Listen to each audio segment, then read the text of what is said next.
Hello dear students, welcome back. एक बार फिर से हमसे जुड़ने के लिए बहुत बहुत धन्यवाद। आज की क्लास में आप सभी का स्वागत है।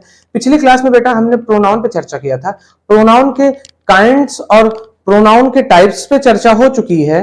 प्रोनाउन क्या है, कितने प्रकार का होता है और उससे रिलेटेड कुछ कुछ एग्जाम्पल के द्वारा हमने प्रोनाउन को समझाने का प्रयास किया। आई होप क्लासेस आपको अच्छी लग रही होंगी और नाउन और प्रोनाउन की क्लास आपको कायदे से समझ में आई होगी। देखिए, शुरुआती दिनों में बेटा आपको फ्रेज, क्लॉज और आर्टिकल वगैरह पढ़ाया जा चुका है।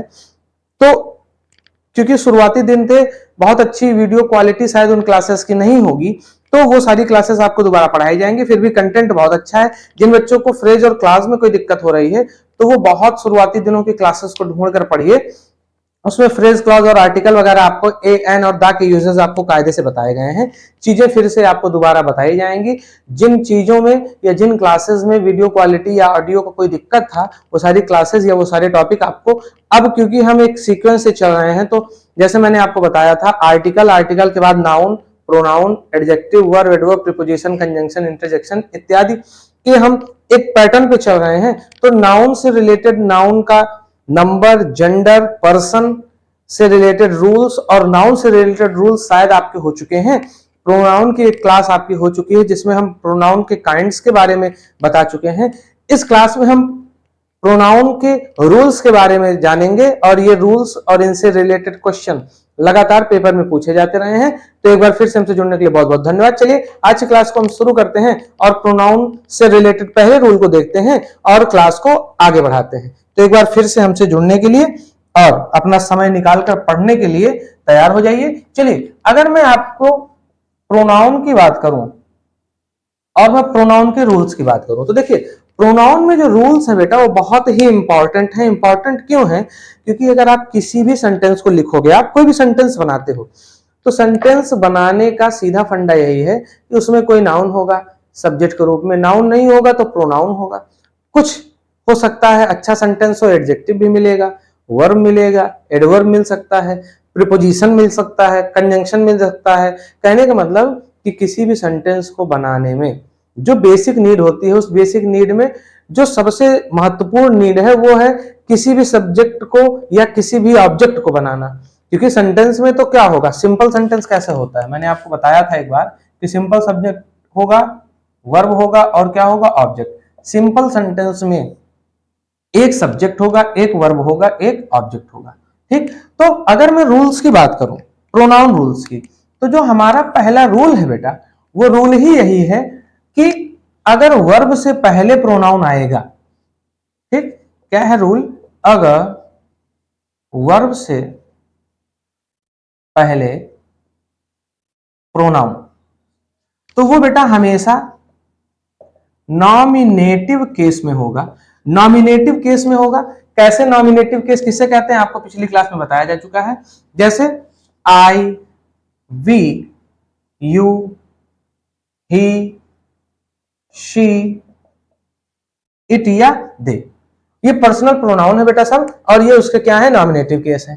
तो अगर वर्ब से पहले सब्जेक्ट आया हुआ है, सब्जेक्ट के स्थान पर प्रोनाउन यूज करना है, तो आप नॉमिनेटिव केस का यूज करेंगे।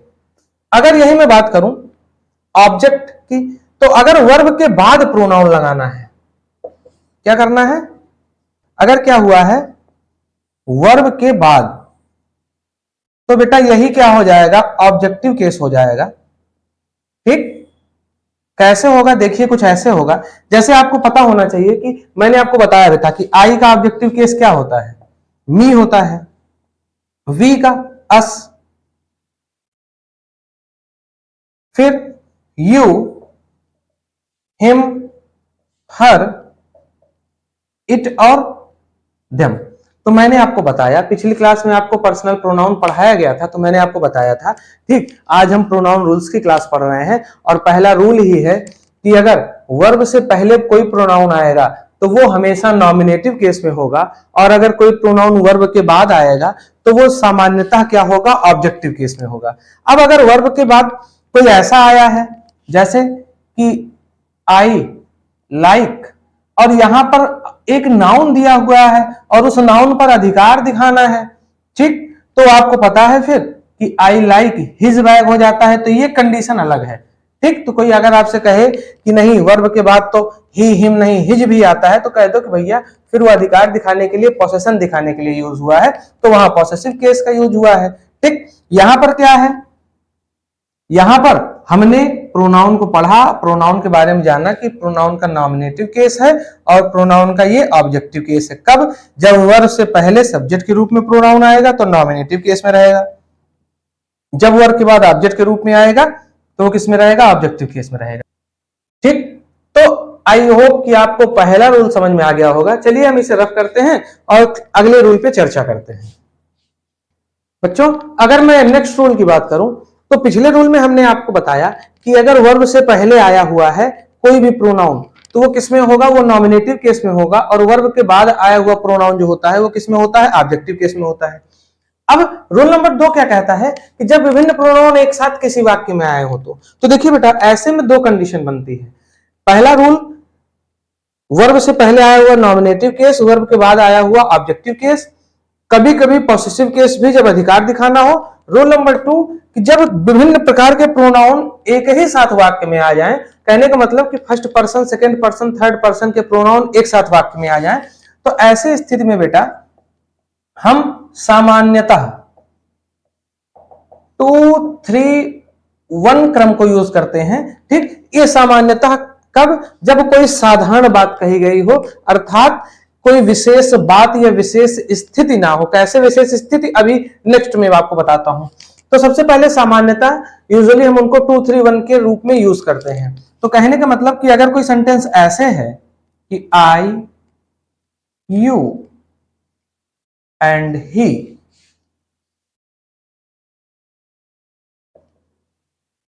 विल डू दिस,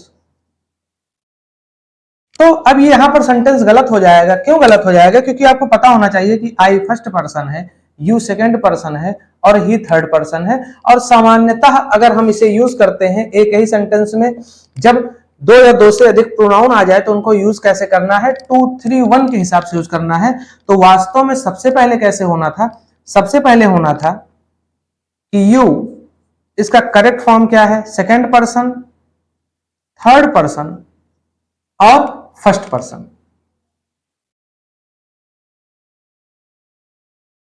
ठीक, तो इसे याद रखिएगा कि 2, 3, 1 रूल के हिसाब से अगर कोई सामान्य बात है, कोई साधारण बात है, ठीक, जिसमें किसी बुरी बात का या किसी दोष का स्वीकार ना हो किया गया हो, किसी बुरी बात को ना कहा गया हो, सामान्य स्थिति में हम 2, 3, 1 के रूप में यूज करते हैं। तो आई होप आपको ये चीज समझ में आ गई होगी। अब कभी कभी कंडीशन ऐसे बनती है कि 2, 3 तो है, 1 नहीं आया है। जैसे अगर आई नहीं आया है तो आप यू एंड ही ऐसे ही यूज कर लेंगे। अगर 3 नहीं आया है तो आप सबसे पहले 1 लिखेंगे, भाई 2 से शुरू करेंगे, 2 नहीं है, 3 है तो 3, 1 हो गया। अगर 3 नहीं है तो 2 और 1 हो गया। ठीक, तो इसको ध्यान दीजिएगा। चलिए, अब अगर मैं इसी पार्ट को आगे बढ़ाऊं, इसी रूल के सेकंड पार्ट पे चर्चा करें। अब यहां पर बात सामान्यता की नहीं है, अब यहां पर बात क्या है, सामान्यता तो 2, 3, 1 है बेटा। अगर मैं इसी रूल के सेकंड पार्ट की बात करूं तो जब कोई बुरी बात हो या दोष स्वीकार हो, ठीक, कि आपने कोई दोष किया है, कोई गलती हुई है, जब आप उसे स्वीकार कर रहे हो या किसी बुरी बात के बारे में बताया जा रहा है, तो यही सीक्वेंस जो होता है बेटा वो 1, 2, 3 हो जाता है। ठीक, जैसे फिर अगर मैं कहूं you, I and he have done this work. ठीक, you, I and he have done this work. अच्छा, अब आप इसे ध्यान दीजिए। फिर यहां पर अगर आप देखेंगे तो ये 2 है, ये 1 है, ये 3 है। यहां पर कोई ऐसा कार्य किया गया है जिसमें आप किसी बुरी बात के बारे में बता रहे हो या द्वेष स्वीकार कर रहे हो। मान लो कोई काम गलत हो गया या खराब हो गया, तो आप कह रहे हो भैया हमने, तुमने, मैंने और उसने यह कार्य किया है और यह कार्य जो है वो बुरा कार्य है। तो ऐसे स्थिति में आप स्वीकार की स्थिति में सबसे पहले खुद को रखोगे, सीक्वेंस हो जाएगा 1, 2, 3। तो ये सेंटेंस ऐसे नहीं लिखा जाएगा, कैसे लिखा जाएगा, 1, 2, और 3। आगे चीजें वैसे ही। तो 213 के रूप में था, आपने सेंटेंस को पढ़ा, आगे कहानी के रूप में था कि ये काम गलत हो गया या ऐसा ये चीज खराब हो गई, तो मालिक ने पूछा कि किसने ये किया है, तो आपने बताया। तो ऐसी कंडीशन में जब आप किसी दोष को स्वीकार करते हो या कोई दोष की बात हो, तो आप वहां पर 231 की जगह पर 123 के रूप में यूज करोगे। ठीक, तो आई होप आपको ये रूल भी क्लियर हो गया होगा। मैंने आपको क्या बताया कि 123 के रूप में यूज करोगे। अब मान लो 1 नहीं है, ठीक, जैसे एक एग्जांपल और देख लेते हैं। अब जैसे मान लो 1 नहीं है, तो आप यू एंड शी कर लो, ठीक, 2 और 3 कर लो।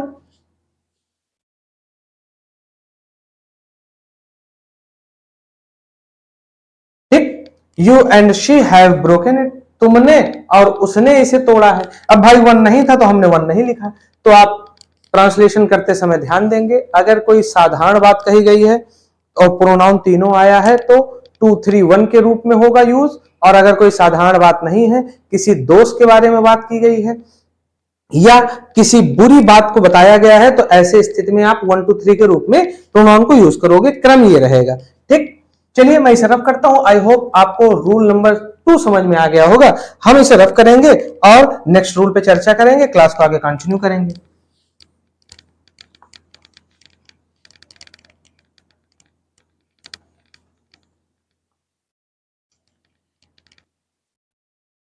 अगर मैं नेक्स्ट रूल की बेटा बात करूं, रूल नंबर जो भी हो आप देख लीजिएगा।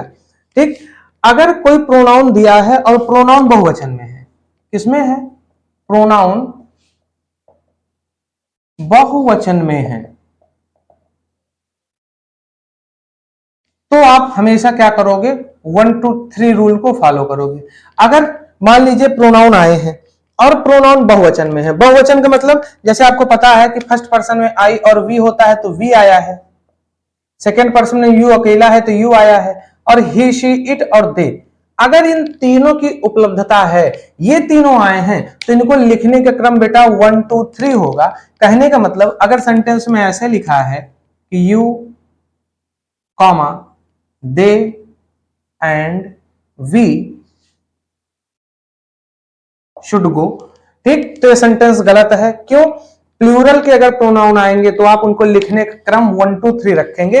इसका सही क्या होगा बेटा, 1 का मतलब वी, 2 का मतलब यू एंड दे, ठीक, we you and they should go.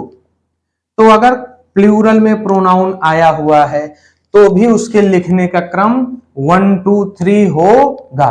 ठीक, आप ऐसा नहीं करेंगे कि वी को पीछे कर दें और दे को आगे कर दें। तो पहला रूल आपको बताया गया कि वर्ब से पहले रहेगा सब्जेक्टिव या नॉमिनेटिव केस, वर्ब के बाद रहेगा तो ऑब्जेक्टिव केस। फिर हमने नेक्स्ट रूल पढ़ा कि किसी भी प्रोनाउन को सामान्यतः 2 3 1 के रूप में रखा जाता है, लेकिन अगर दोष स्वीकार करना हो या बुरी बात हो तो वो 1 2 3 हो जाता है। नेक्स्ट रूल में एक और कंडीशन में 1 2 3 होता है, तब जब प्रोनाउन क्या हो, बहुवचन में हो। तो आई होप आपको ये रूल भी समझ में आ गया होगा। ठीक, चलिए मैं इसे रफ कर रहा हूं और हम नेक्स्ट रूल पे चर्चा करते हैं।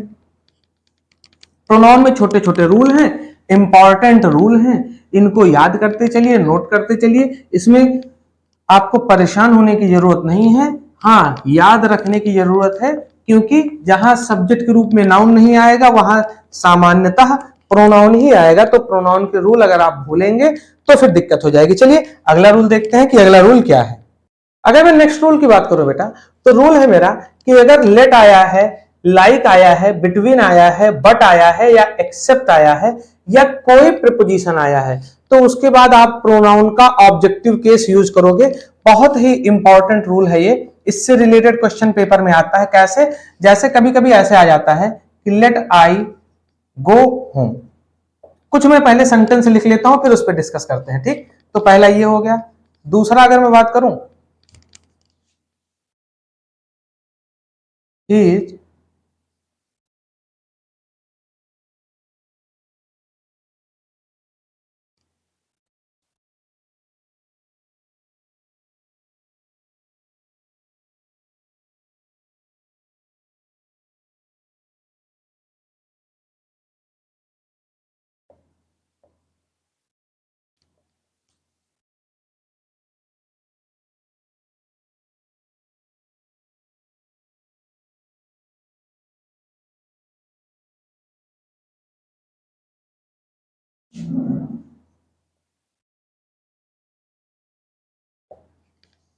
मैंने 4 एग्जाम्पल लिख रखे हैं, चलिए इन्हीं चारों पे चर्चा करते हैं, इस रूल को समझने का प्रयास करते हैं। मैंने कहा लेट आए, लाइक आए, बिटवीन आए, बट आए, एक्सेप्ट आए या कोई प्रीपोजिशन आए, ठीक। तो हम क्या करेंगे, हम नोटिस करेंगे कि कहीं इसका नॉमिनेटिव या पॉसेसिव केस तो नहीं यूज हुआ है। क्यों? क्योंकि रूल कहता है कि ऐसी स्थिति में हम प्रोनाउन का केवल और केवल ऑब्जेक्टिव केस यूज करेंगे अगर स्थिति कैसी हो कि लाइक आया हो, यट आया हो, बिटवीन आया हो, बट आया हो, एक्सेप्ट आया हो या कोई प्रीपोजिशन आया हो। चलिए देखिए यहां पर लेट आया है तो बेटा यहां पर आई गलत है, यहां पर लेट मी करेंगे तो सेंटेंस सही होगा। He is just like I नहीं होगा, मी होगा, क्योंकि कहां रूल में देखिए लाइक आया है। It is between you and ही नहीं होगा, हिम होगा। क्यों? बिटवीन के बाद आप नहीं लगाओगे, ठीक। I like everyone except she नहीं होगा बेटा, हर होगा, ठीक। क्यों? क्योंकि एक्सेप्ट के बाद आपको क्या करना है, ऑब्जेक्टिव केस लगाना है। तो आप इन सारी चीजों पे ध्यान रखिएगा। मैं रफ कर रहा हूं, एक दो और एग्जांपल देखते हैं प्रीपोजिशन वाले भी, जैसे आप नोट करते चलिए और साथ ही साथ समझते भी चलिए। अगर मैं एक आध एग्जांपल की और बात करूं, शायद एग्जांपल नंबर 5 है, तो मैंने कहा जैसे ही लाफ्ड एट आई, तो देखिए यहां पर क्या आया है, प्रीपोजिशन आया है ना बेटा, एट आया है, तो यहां पर भी आई क्या होगा, रॉन्ग हो जाएगा, ही लाफ्ड एट मी। तो कहने का मतलब कि यट आया हो, सॉरी लेट आया हो, लाइक आया हो, बिटवीन आया हो, बट आया हो, एक्सेप्ट आया हो या प्रीपोजिशन आया हो, ऐसी स्थिति में इनके बाद आने वाला जो भी प्रोनाउन होगा वो हमेशा ऑब्जेक्टिव केस में होगा। इसे आप ध्यान रखिएगा, नहीं तो आप पेपर में गलती कर देंगे, ठीक। तो चलिए मैं इसे रफ करता हूं और हम नेक्स्ट रूल को देखते हैं, क्लास को आगे बढ़ाते हैं। नेक्स्ट रूल है हमारा बच्चों कि यदि नॉमिनेटिव के बीच में तुलना हो, अगर दो नॉमिनेटिव हैं और उनके बीच में तुलना हो रही है, तो हमेशा तुलना के लिए एज और देन का यूज होने के पश्चात जो भी केस आता है वो किस में आएगा बेटा, वो नॉमिनेटिव में आएगा। बहुत ही इंपॉर्टेंट रूल है, इसको भी याद रखिएगा, ठीक। कि अगर दो नॉमिनेटिव के बीच में तुलना हो रही है, जैसे मैंने कहा कि I am faster than him, पहला एग्जांपल मैंने कहा he is as fast as me, ठीक। मैंने आपसे बताया कि अगर तुलना हो रही है और तुलना में एज और देन तो आएगा ही आएगा, नॉमिनेटिव के बीच में तुलना होगी तो दोनों जगहों पर नॉमिनेटिव केस का ही यूज होगा। यहां पर देखिए आप नॉमिनेटिव से शुरू कर रहे हो कि मैं उससे ज्यादा तेज हूं, तो यहां पर तुलना दो नॉमिनेटिव के बीच में होगी, हिम रॉन्ग हो जाएगा, यहां पर सही क्या होगा, ही होगा। दूसरे में देखिए he is as fast as, वह उतना तेज है जितना कि मी, गलत हो जाएगा बेटा, यहां आई हो जाएगा। तो नॉमिनेटिव केस में तुलना होने पर एज या देन के पश्चात जो अगला आता है प्रोनाउन वो भी नॉमिनेटिव केस का ही रहता है, इसे आप याद रखिएगा, बहुत ही इंपॉर्टेंट रूल है, ठीक। आई होप आपको ये रूल भी समझ में आ गया होगा। चलिए क्लास में आगे बढ़ते हैं। अब अगर मान लीजिए तुलना दो सब्जेक्ट के बीच में की जा रही है तो दोनों प्रोनाउन क्या होंगे, नॉमिनेटिव केस में होंगे, ठीक। तो अगले रूल पे हम बढ़ते हैं और आई होप आपको ये रूल समझ में आ गया होगा। मैं इसे रफ करता हूं, नेक्स्ट रूल देखते हैं। पिछले रूल का ही सेकंड पार्ट कह लीजिए, तो बेटा क्या है, जब दो ऑब्जेक्ट के बीच में तुलना होगी तो एज और देन के बाद, तो देखिए जब सब्जेक्ट के बीच में तुलना हो रही थी तो नॉमिनेटिव केस आ रहा था, अब अगर ऑब्जेक्ट के बीच में तुलना होगी तो क्या होगा, ऑब्जेक्टिव केस होगा, ठीक। इस पे ध्यान रखिएगा। कैसे, मैंने जैसे कहा कि I like you as much as he, पहला एग्जांपल। दूसरा एग्जांपल देखिए, he loves me more than she। अब चलो ध्यान दीजिए, I like you as much as, मैं तुम्हें पसंद करता हूं उतना ही जितना, तो बेटा यहां पर ऑब्जेक्ट की तुलना हो रही है तो यहां पर ही जो है नॉमिनेटिव केस है, इसकी जगह पर यहां हिम होना था। दूसरा, ही लव्स मी, वह मुझसे प्रेम करता है, मोर देन, तो मुझसे प्रेम कर रहा है तो मेरी और किसी और की तुलना हो रही है, ऑब्जेक्ट की तुलना हो रही है, तो शी नॉमिनेटिव केस है, ये नहीं होगा, इसकी जगह पर क्या होगा बेटा, हर हो जाएगा। ठीक, क्यों, हर ऑब्जेक्टिव केस है और ऑब्जेक्ट की तुलना हो रही है। अब देखिए फिर से, आई लाइक यू, मैं तुम्हें पसंद करता हूं, एज मच एज, अगर आपने ही कर दिया तो यहां पर ऑब्जेक्ट की तुलना हो रही है तो ऑब्जेक्टिव केस आएगा, दूसरा वाला नॉमिनेटिव केस नहीं आएगा। सेम ऐसे ही लव्स मी, यहां पर ऑब्जेक्टिव केस है और तुलना हो रही है तो ऑब्जेक्टिव केस से होगी। तो सीधी सीधी बात यह है कि सब्जेक्ट की तुलना सब्जेक्ट से होती है, ऑब्जेक्ट की तुलना ऑब्जेक्ट से होती है। अगर नॉमिनेटिव केस आया है, तुलना का भाव आया है, तो दूसरा वाला भी नॉमिनेटिव केस होगा। अगर ऑब्जेक्टिव केस से तुलना का भाव आया है तो दूसरा वाला भी क्या होगा, ऑब्जेक्टिव केस होगा। आई होप ये फैक्ट आपको क्लियर हो गया होगा। चलिए मैं इसे रब कर रहा हूं और हम नेक्स्ट क्वेश्चन को देखेंगे। नेक्स्ट रूल है बेटा मेरा, अगर इट जो है वो नॉमिनेटिव केस में यूज हुआ है, अर्थात मैं कहूं तो सब्जेक्ट के रूप में, ठीक, सरल भाषा में, तो अगर इट का प्रयोग सब्जेक्ट के रूप में हुआ है, ठीक, उसके बाद बी की कोई फॉर्म आई है, ठीक, अब बी की फॉर्म का मतलब क्या होता है, बी वर्ब का मतलब बेटा इज, एम, आर, वाज या वर। तो कहने का मतलब कि अगर इट सब्जेक्ट के रूप में आया हो, अर्थात नॉमिनेटिव केस में आया हो, उसके बाद इज, एम, आर, वाज, वर में से कुछ आया हो, तो उसके बाद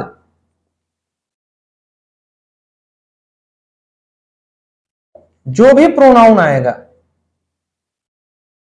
वो किस में आएगा बेटा, नॉमिनेटिव केस में आएगा। ठीक, इसको याद रखिएगा। मैंने आपको क्या बताया कि इट से नॉमिनेटिव केस शुरुआत हुई हो, उसके बाद इज, एम, आर, वाज, वर में से कुछ आया हो, तो उसके बाद अगर कोई प्रोनाउन आएगा तो वो नॉमिनेटिव केस में आएगा। कैसे, एक एग्जांपल देखिए, जैसे मैंने कहा कि it is me who I am a teacher. मैंने कहा it is me who I am a teacher. Rule क्या कहता है, इट सब्जेक्टिव केस में आया हो, जिसको आप नॉमिनेटिव केस कहते हो, सही बात है। उसके बाद बी की कोई फॉर्म आई हो तो इज आया है। इसके बाद आने वाला प्रोनाउन ऑब्जेक्टिव केस में ना होकर किस में होगा, नॉमिनेटिव केस में होगा। तो it is I who I am a teacher. एक और देखिए, it was him who was a killer. It was him who was a killer. फिर से देखिए, इट नॉमिनेटिव केस में आया है, वाज आया है जो कि बी का एक फॉर्म है, और उसके बाद आने वाला ऑब्जेक्टिव केस में ना होकर क्या होगा, नॉमिनेटिव केस में होगा। ऐसा रूल है, तो यही रूल ही है। फिर से समझिए, इट का प्रयोग नॉमिनेटिव अर्थात सब्जेक्ट के रूप में हुआ हो, उसके बाद बी की कोई फॉर्म आई हो, इज, एम, आर, वाज, वर में से, तो उसके बाद आने वाला प्रोनाउन ऑब्जेक्टिव केस का ना होकर नॉमिनेटिव केस का होगा।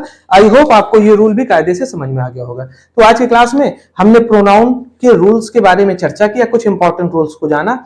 अभी प्रोनाउन में बहुत सारे रूल हैं, हम सभी रूल्स पर चर्चा करेंगे और अलग अलग सेक्शन बनाकर चर्चा करेंगे। मेरे कहने का मतलब यह है कि सबसे पहले, अब देखिए कंफ्यूजन होती है कि दिस और इट के यूज कैसे कैसे होते हैं, तो हमें उस पर चर्चा करना है। फिर रेसिप्रोकल प्रोनाउन के अलग रूल हैं, डिस्ट्रीब्यूटिव प्रोनाउन के अलग हैं, डिमॉन्स्ट्रेटिव प्रोनाउन के अलग हैं। तो हम अलग अलग टॉपिक के अंतर्गत प्रोनाउन के पार्ट्स में ही उसको पढ़ेंगे, प्रोनाउन रूल्स में ही पढ़ेंगे। अलग अलग टॉपिक के अंतर्गत आगे विस्तार से उस पर चर्चा करेंगे, और वो सारी क्लासेस आपको अगली क्लासेस और उसके बाद की क्लासेस में ये सारे मटेरियल आपको मिलेंगे। आज की क्लास में हमने प्रोनाउन रूल्स से शुरुआत किया, प्रोनाउन रूल्स के बारे में कुछ इंपॉर्टेंट नियमों कानूनों को पढ़ा, समझा कि अच्छा अगर ऐसा ऐसा होता है तो प्रोनाउन से संबंधित ये नियम है। प्रोनाउन रूल एक लंबा टॉपिक है, तो इससे रिलेटेड आगे की क्लासेस में आपको बहुत सारे रूल्स मिलते रहेंगे। तो हमसे ऐसे जुड़े रहिए और अपने प्रैक्टिस करते रहिए। आपसे जल्द ही एक नई क्लास में मुलाकात होगी, जिसमें हम प्रोनाउन रूल से रिलेटेड और सारी चीजों को देखेंगे। तो जल्दी मिलते हैं एक नई क्लास में, तब तक के लिए keep practising and be happy, be healthy. जय हिंद।